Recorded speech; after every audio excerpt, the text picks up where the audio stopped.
A chance to win it, by the way, at the end. Let's get into the 76ers and the Knicks. It kind of seemed like Philly was just tired. 48 hours removed, though, from that Game 7 win. But the Knicks did not take it easy on them. Jalen Brunson was like, I'm setting the tone. 27 points out the gate in that first half. Can they continue it? Are we going to see more of the same? Carmelo Anthony. Yes. That's yes, like when you get called on by the teacher and you weren't paying attention. You see how I jumped up? Yes. I sound like my mom. I'm present. I wasn't talking to you. Present. Listen, I think first game, Knicks, Sixers, game 1 was a spectacular game from the Knicks. They came out from the beginning, took care of business. Game 2 will be different. I think Philly will make adjustments. I don't think Philly would miss a lot of those shots. I think they would get their legs back underneath of them. I thought they was a little bit tired from that Game 7. But Game 2 now, everybody's tired. Everything is tired. The Knicks hit first. Now you got to see what Philly's going to do. The Knicks just got to stand pat, continue working on, building on what they was doing in Game 1, pushing the pace, making Philly run, and let's see what happens. Meanwhile, the Timberwolves and the Spurs, we got a chance to see Ant-Man return for the first time since Game 4.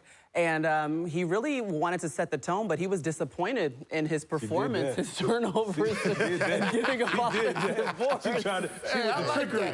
Well, she was the trickery. It's been 4 straight days with y'all. I love you. Tell y'all, NBC America, she's the best. Amber. I love y'all down. I really do. I really do. But I'm looking forward to this game, too. Reason being is Wemby struggled mightily, and it's when you have guys that are defensive-minded, they have the length and understand, you know, how to play defense and have the effort and being intentional about it and being physical with him, that's when he struggles, right? And in this game, he missed some wide-open shot. What, he was 0 for 8 at the three-point line? I don't think he's going to be that in Game 2, but I would love to see him play around the elbow a little bit more, right? Because him playing around the elbow, you really can't put your hands on him and touch him. And he has the ability to just rise up and shoot, and it's much more of a high percentage shot for him. So I would like to see him get involved that way to get his rhythm, then extend out.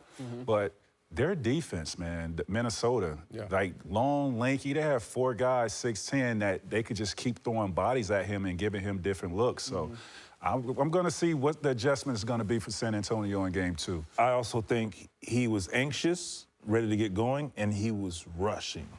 He was rushing. I think a lot of those times when we see him driving and falling and not allowing himself to read the defense properly. And I think when he slows down, and when he slowed down more in the second half, not only did he hit a few shots, but he created shots for everybody else. So for both games, I am interested to see the adjustments by teams. That's what makes the playoffs so great. You see one style of play, you see a big victory, a close game or whatever. What is the adjustment that is made for Philly? What is the adjustment now that is made for San Antonio as far as how do you get Wemby easy shots, but get him settled down and just say, hey, early, like we saw Shea. Make the easy play early, and then everything will take care of itself. Yeah, Wemby 5 for 17, not really an efficient night, but still had a triple-double. Guys, listen, we got a few days off until we get back in the studio. This is what I don't want to see. Melo, I don't want to see you at the Garden. Take your no load management. Go to sleep. I'm going to sleep. You would go to sleep. I don't want to see you golfing every day. You probably won't. Nope, I want you to sit down. I will. T-Mac, take a nap. If you come back in here and you're tired before 7 p.m., we're going to fight. Okay, guys? Does everyone understand? Wait, what about you? This is the playoffs. I keep showing up and do what I'm doing because every time I show up with energy and excellence. That's a mom right there. Okay? That's a mom right there. And as a team mom, this is the playoffs. I love that. We're going to be back on Saturday. Okay? Well, might have been Miroslav Freacher, could have been Boris Salming. It's hard to say. Tighten it up. All right, Game 1, Eastern Conference semis. A couple of teams that were pushed to 7. Toronto took Cleveland to 7. Orlando took Detroit to 7, both on Sunday.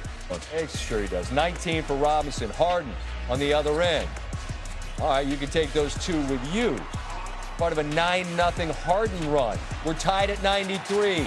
The big block there from Duran. Still going up. The Cleveland bench, actually, they didn't react too much.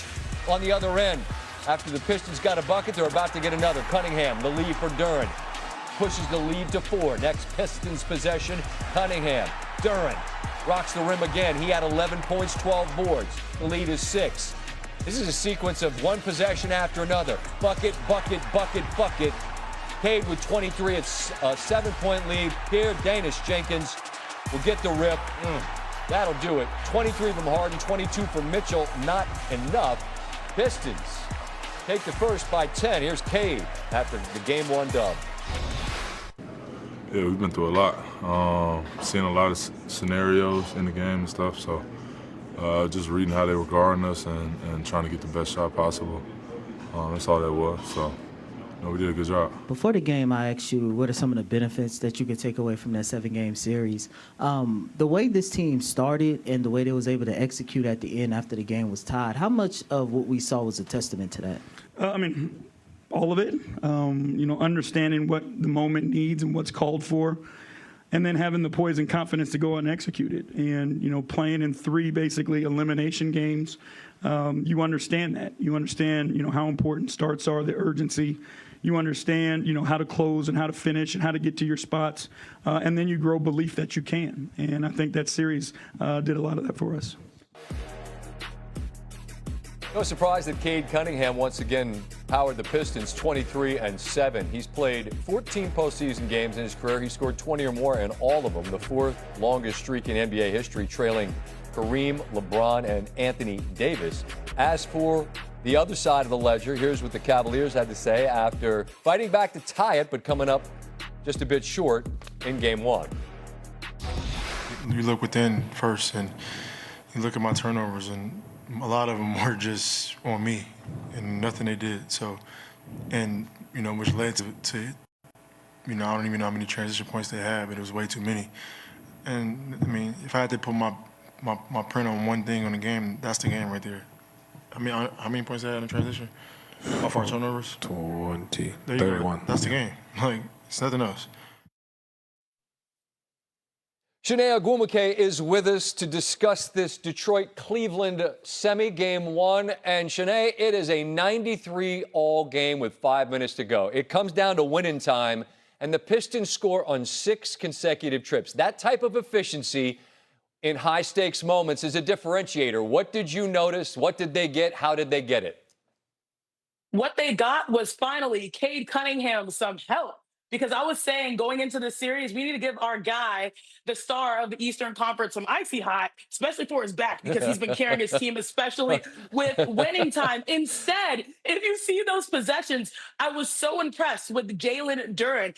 If you look at the box score, it's only 11 points, but he had 12 rebounds, he had 4 assists. But most importantly, during that stretch of 4 minutes left, he got a block on one end, and then Cade dished it to him, and he dunked. And then they got another stop, and then he got another dump off, and he dunked again. He played with force. He played with authority. His numbers this postseason may not jump off the screen, but when it came to when it mattered most, his defense showed up. But he was not alone. You think about Duncan Robinson, who knocked down 5 threes, had 19 points.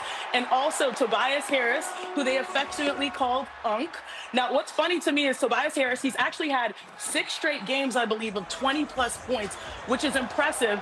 But they call him Unk because he's the OG. He's the vet. He's the calming and consistent presence. If he's Unk, then I guess I'm Auntie, because we were both a part of the McDonald's All-American, the same class for the same year. And so I've embraced my age, and finally they got a variety of contributions, and it showed up when it mattered most for the Detroit Pistons.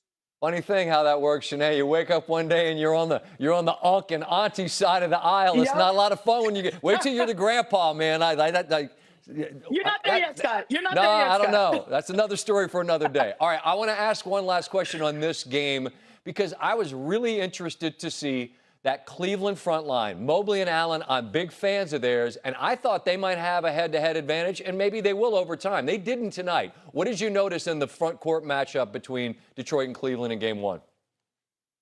What's fascinating to me is that what we saw in the first round series when it comes to the Cleveland Cavaliers and their losses going in extended series, it's because whenever James Harden or even Donovan Mitchell, that backcourt turns over the ball, it just creates a horrible circumstance for Evan Mobley and Jarrett Allen. As much as we want to say that Evan Mobley is a creator, the best optics for him is being a recipient of those short roll passes, a recipient of just pick and rolls and pick and pop situations. And Jarrett Allen is a perfect example of that. When James Harden is turning the ball over, he had 7 turnovers in this game, he's not going to get a look.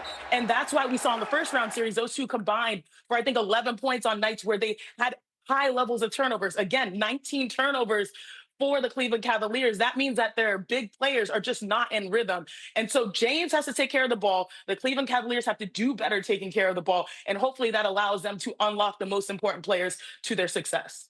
Just one bucket for Allen tonight. Detroit, great when it mattered most. They grab game one. Shanae, enjoy the conversation. We'll discuss the Lakers and the Thunder when that one's done in just a bit, all right?